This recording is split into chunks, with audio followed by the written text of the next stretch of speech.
Olá, estamos aqui hoje com a Denise Abreu Lima e o Fábio Abreu Lima.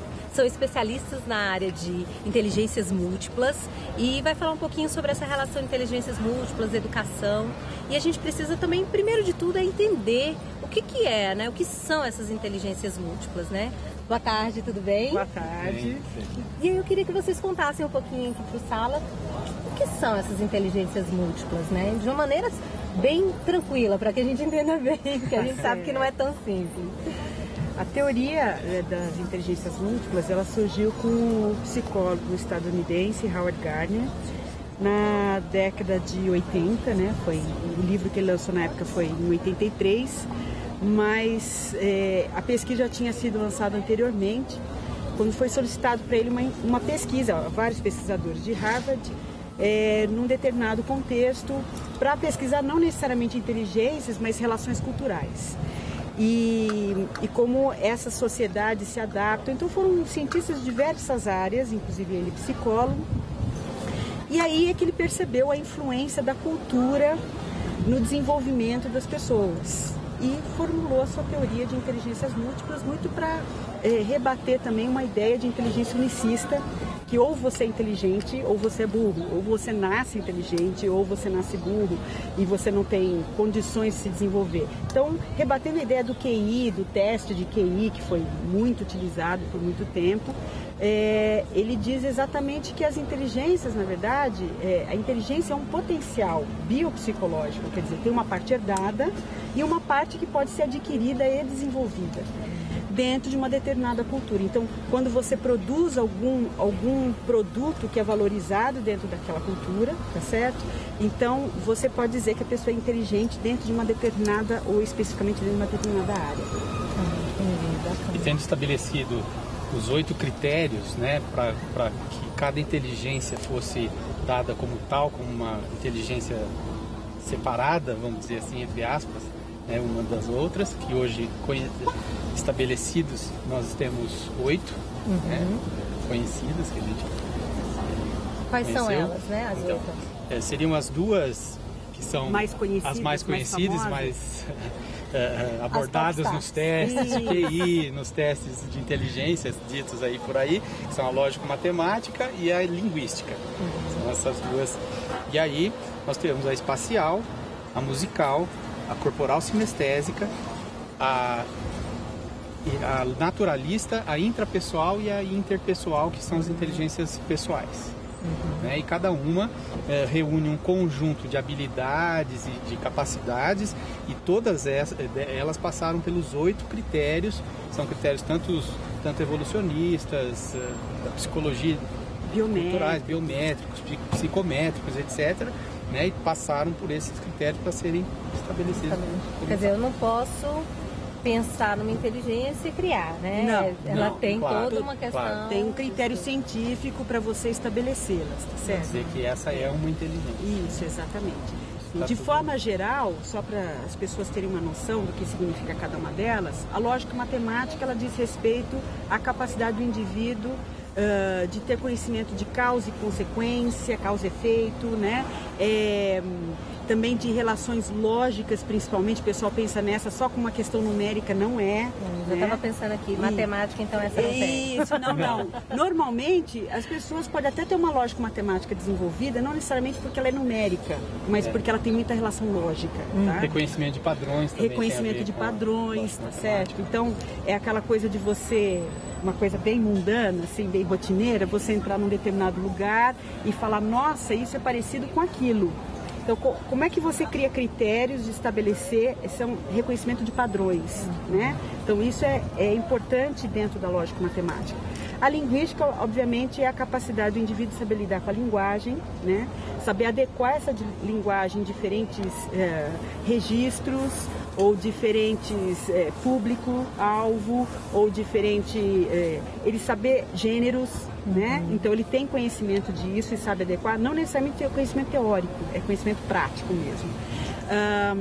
A musical não só é a questão de produção, saber tocar um instrumento musical ou saber cantar, mas também saber reconhecer, que muitas vezes as pessoas não são músicas, mas elas têm um bom ouvido, elas sabem reconhecer tons, se está desafinado ou não, se tem gostos, né, assim, tem uma relação com a música de uma outra forma. Ou até elementos mais sutis, assim, como por exemplo, um mecânico que vai e reconhece que um determinado barulho, ruído, um som diferente naquele motor pode dizer alguma coisa, e aí ele vai procurar solucionar o problema a partir daquele som que ele ouviu. E isso tem a ver com a inteligência musical. Sim, sim. E aí você tem também a inteligência naturalista, que ela é uma inteligência que é muito interessante, porque ela não é só lida com a questão do meio ambiente, de você saber lidar com a natureza nos diferentes níveis, né, mas também para você reconhecer categorias. Isso, por exemplo, para quem está na área da linguística aplicada, ou quem é cientista, é uma inteligência tremendamente necessária. Você saber categorizar as coisas, colocar elas dentro de conjuntos, né? Os colecionadores, então, são bons. Com certeza. Colecionador é uma inteligência muito forte. A inteligência espacial, que não necessariamente precisa da visão, porque é você saber criar imagens mentais a respeito de determinadas coisas. Por exemplo, você olhar para uma vaga e saber se seu carro cabe nessa vaga, você olhar para um espaço na sua casa e saber se aquele móvel cabe ali, ou você ter um mapa na mão e saber se localizar, vai sair daqui ali, né, ter noção de norte, sul, leste, oeste. Acho que essa eu preciso desenvolver. Então, tem muita gente que, assim, é muito importante a gente entender que, como é um conjunto de habilidades, às vezes o fato de você não ter uma habilidade não impede que você tenha aquela inteligência desenvolvida. Então, o fato de você não saber se localizar muito bem, mas de repente você sabe organizar espaços. Você pode até não saber se locomover neles, mas você sabe pegar um armário, um guarda-roupa e organizar muito bem. Certo? Então, isso também depende da espacial. Aí nós temos a corporal sinestésica, que é justamente você saber utilizar o seu corpo para resolver problemas. Então, seja aí um atleta, um ator, né? Eu digo muito que o professor também, ele saber ocupar o espaço da sala de aula, ele saber organizar o seu espaço, né? Saber ocupar esse espaço de forma que não só ele interaja, mas os alunos também, exige muito da inteligência espacial. Corporal sinestésica. Desculpa, da corporal sinestésica, isso. E da espacial também, quer dizer, esse é só mostrar aqui que, assim, conforme você vai fazer uma determinada atividade, você usa uma ou mais inteligências. Simultaneamente. Simultaneamente. Você tem também a inteligência, as inteligências pessoais, a intra e a interpessoal. A interpessoal é a capacidade de você lidar com o outro, mas não é bom a gente deixar bem claro que não é uma pessoa extrovertida que tem inteligência interpessoal. É justamente ao contrário, é aquela que sabe ouvir os outros, perceber as emoções do outro. Colocar no lugar do outro. Se colocar no lugar do outro, saber lidar com o outro. Não é sempre aquela pessoa falante, né? Às vezes ela não escuta. A intrapessoal é você saber reconhecer seus próprios valores, seus próprios defeitos. Você ter metas na vida, seus sentimentos. Então, você se conhecer mesmo, né? As pessoas que se conhecem têm uma inteligência intrapessoal bastante desenvolvida. Qual que está faltando? A inter, que são as pessoais, a lógico-matemática, a linguística, a musical, a espacial, a corporal sinestésica e a naturalista. Fechamos as 8. São tantas, né, que a gente tem que ficar toda hora... O que é importante aqui em educação, que não existem, e que tem alguns mitos, né, vinculados às inteligências múltiplas, porque foi uma teoria que os educadores ficaram ávidos por ela, que é uma teoria muito inclusiva, né, que ela acaba focando muito nas potencialidades dos indivíduos e não nas suas fraquezas, deficiências. Então, realmente, para a educação, trouxe uma contribuição enorme, porque mudou a visão do educador com relação a quem está aprendendo e até dele mesmo. Que está ensinando. E alguns mitos, por exemplo, que então tem 8 inteligências, vão ter 8 formas diferentes de ensinar. Né? Se confunde muito inteligências múltiplas com estilos de aprendizagem. Não é isso. Né? O professor, quando ele propõe uma atividade, ele tem que entender que ele está estimulando um conjunto de inteligências.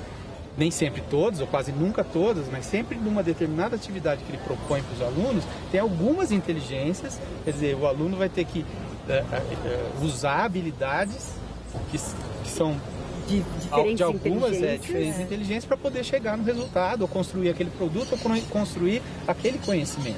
Ou seja, isso é muito importante. Começa a observar a sala de aula de uma maneira mais plural. Isso. Né? E você falou a palavra-chave. Inteligências são observáveis e não mensuráveis. Não dá para se medir uma inteligência, e sim observar. A observação que eu tenho, a visão que eu tenho das minhas próprias inteligências pode ser diferente, sempre é diferente da observação, por exemplo, que ela tem das minhas inteligências, né? Então, tanto é que nós temos um instrumento que é o inventário de inteligências múltiplas, que ele na verdade ele mostra como é que você está se enxergando naquele momento. Isso não quer dizer que seja verdadeiro, porque é a visão que eu tenho de mim mesma. Eu posso às vezes estar supervalorizando ou subvalorizando algumas inteligências que eu tenho.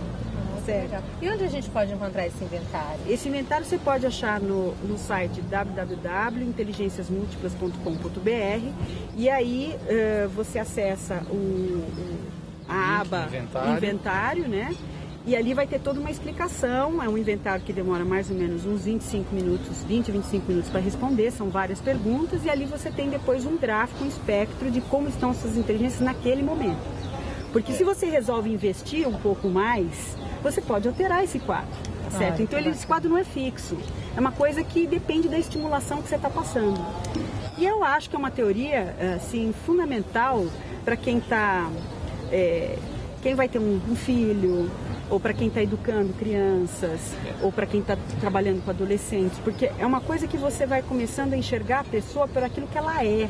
Porque quando a criança nasce, ela já nasce, vamos dizer assim, com um tanque meio cheio, meio vazio nas inteligências. Ela já vem com alguma coisa que é genética, tá? E depois vai partir da estimulação. Então, dependendo do trabalho que os pais e os educadores fizerem, aquilo vai determinar ou para um lado ou para o outro. Isso não é imutável, certo? Então, por exemplo, um adolescente quer prestar advocacia, adora direito, mas a inteligência linguística dele é baixa, não é tão estimulada. Ele não é que ele não possa ser um advogado, mas ele vai ter mais dificuldade que os outros colegas. Ele vai ter que investir muito mais nessa inteligência para ele conseguir ter um desenvolvimento como advogado no mesmo âmbito de alguém que já nasceu com uma linguística excelente, entendeu? Ou que já tem mais facilidade para lidar com isso. Então isso não é um impeditivo, mas é assim, a pessoa tendo consciência disso, ela sabe onde ela tem que investir. Focar mais, né? Ou seja, a partir de agora eu me sinto mais capaz e pensando que agora eu vou conseguir aprender matemática. Eu tenho fé que ainda dá tempo, nada é perdido, né? Ou ainda para o professor, né, enxergar a sua classe e ver assim, onde que minha classe, aí não é só o indivíduo, a classe como um todo, onde que minha classe tem mais deficiência? Ela tem dificuldade de se expressar, ela tem dificuldade na linguística, vamos investir mais em atividades que estimulem isso. Agora, isso também é um paradoxo, porque você fala assim, se a classe, por exemplo, tem uma determinada inteligência menos desenvolvida, o professor foca muito só em atividades que peguem muito nela, isso pode ser desestimulante para a classe. Então, existem artifícios, né, que o professor pode lançar mão, que é observar também a inteligência que é mais evidente, mais forte, e usar esta para alavancar uma atividade da outra inteligência que é menos desenvolvida. E isso acaba dando uma dinâmica melhor em sala de aula. Porque elas têm essa ligação, isso, né? Pensando no professor de línguas, por exemplo, que às vezes sabe que a linguística é mais complicada, ele pode, por exemplo, com adolescentes, que às vezes a corporal sinestésica é muito evidente, ele utilizar recursos da sala de aula para desenvolver a linguística através da corporal sinestésica, através da espacial, entendeu? Com esses tipos de atividades. Poxa vida, então depois de uma aula dessa, né, a gente agradece aqui o Fábio, agradece a Denise, o casal Abreu e Lima, por essa excelente explicação. Muito obrigada. Obrigada a vocês.